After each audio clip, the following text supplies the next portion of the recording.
a s obzirom na sudsku deložaciju iz dosadašnjeg prostora na Voždovcu, do 26.8.2012. godinu dana, dakle, zamrzavam svoj mandat javnog djelovanja u Bolu. Studijsku godinu, takozvanu, osim za smještaj u neki drugi prostor, iskoristit ću i za stvaranje nove strategije djelovanja u Bolu i šire, jer borba ne smije biti nemoguća, revolucija ne smije biti neostvariva.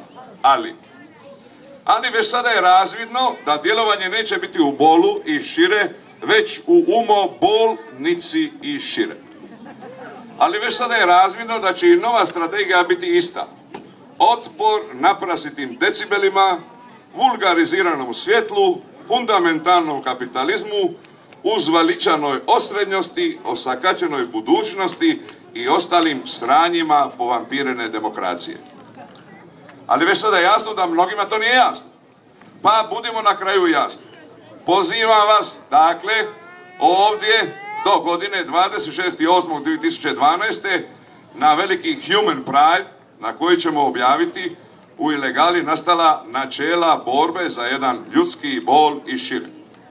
Živjela Komunistička partija Jugoslavije i bolski turizam, živjelo lito, ljetni karneval, ribarske večeri i trke magaraca, živjela, večeras je naša fešta.